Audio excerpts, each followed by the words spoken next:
Hello everyone, this is Darin Martineau with ProMagicArt.com. In today's video I'm going to show you a really simple effect. Well, this is more of a beginner to intermediate type of effect, and I'm just going to explain it. What it is it's the old classic Cavorting Aces, but I've taken it and done a sandwich effect with it, so it's got a cool idea for you to play with.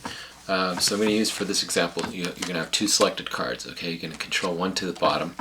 And the way you do that, there's many ways to do that. One way to do it is just to use the Hofzinser, right? And that is you line this up with this bottom card here as you come up. You show this. So you're essentially holding a double. And then your left ring finger acts as a shelf here to hold the double. As you come down, these fingers are going to pull this down, and they're going to pull this back, okay, like so, exposing this. So what that will do is basically the Hofzinser or Ed Marlowe prayer call.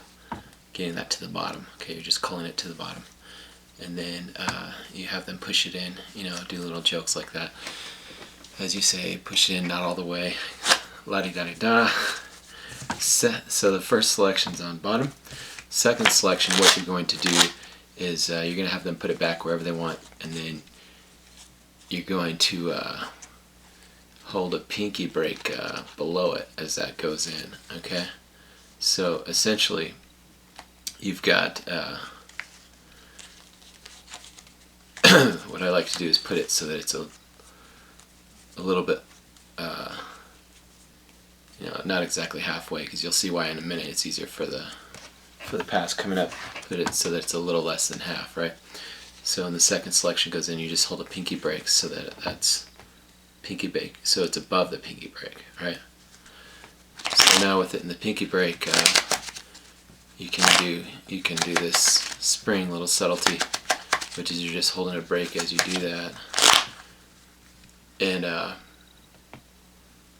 what you're going to do is you're going to take the two red jacks and you're going to place them back in.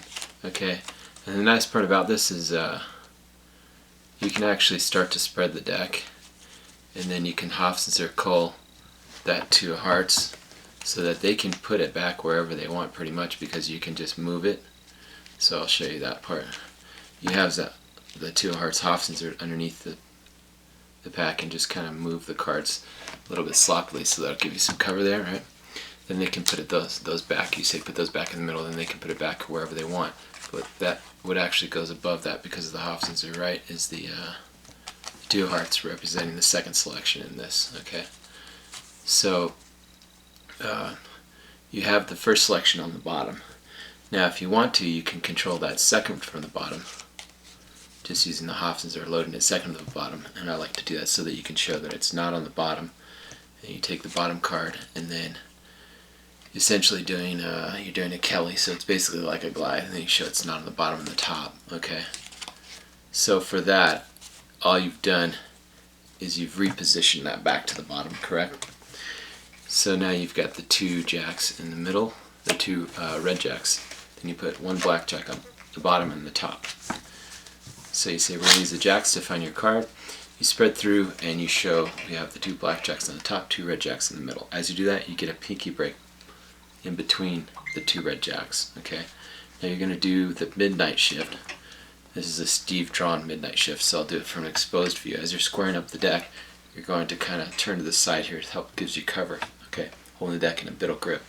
You're just going to pull this to here. Okay, so you want to relax. Now it looks like you're just squaring up the deck. This will be in this position here. Okay, so it's already almost ready.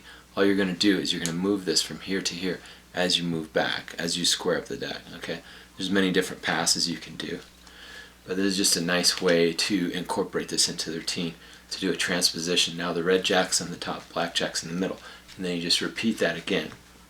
Okay, you repeat that again, so that will look like that. As you say, you know, give it a snap, and the blackjacks are on top, red in the middle. Now what you're going to do is you have the selections in place, right? So you're going to take the blackjack, you slide it down to here, then you put one red jack on top of here. Now what you've got here is you've got the two selections on the bottom here. Okay, there's the second selection there, and the first selection there, right? So all you have to do is they think the trick is done, but then you just toss this. When you toss this, what will happen is you'll take the top and bottom cards off, okay? That will throw the middle. And then you'll do the same with this packet over here. You will toss, that will keep, your middle finger's keeping that back, so all the cards will toss out. So you just go boom, boom, like this. And then they don't know that anything has happened, because you can then reveal. You can show them for a second. You can just reveal that the black jacks have found the black selection and the red jacks have found the red selection. So I hope you like that. That's a beginner to intermediate card effect for you. The double sandwich and the Cavorting Aces. Thank you.